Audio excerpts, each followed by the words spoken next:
The American government is ruled by a series of regulations designed to create transparency to the public, but those rules are no match for President Donald Trump.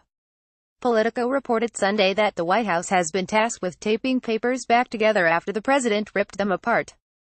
Document preservation laws mandate that the White House keep schedules, memos, speeches, public digital communications, and more.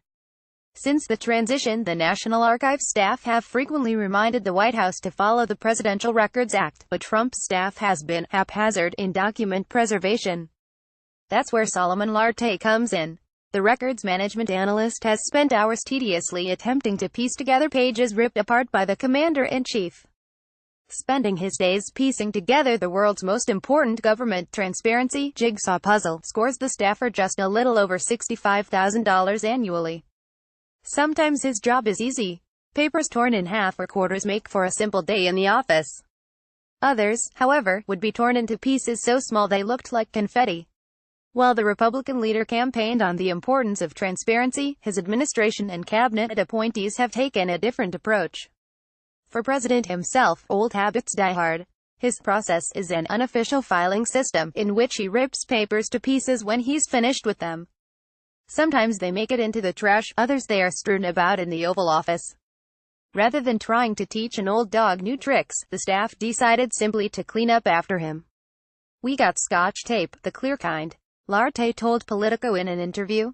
"You found pieces and taped them back together and then you gave it back to the supervisor. Papers would then be sent to the National Archives where they would be filed. I had a letter from Schumer, he tore it up," he said. "It was the craziest thing ever." He ripped papers into tiny pieces. He noted that the entire department was needed to accomplish the task of taping the documents when Trump first came into office. After 2 decades in government service, Reginald Young Jr., a former senior records management analyst, explained he's never experienced the demand in his career. "We had to endure this under the Trump administration," Young said. "I'm looking at my director and saying, are you guys serious? We're making more than $60,000 a year. We need to be doing far more important things than this." It felt like the lowest form of work you can take on without having to empty the trash cans. Hundreds of years from now, the Trump presidency's documents will stand with other presidents.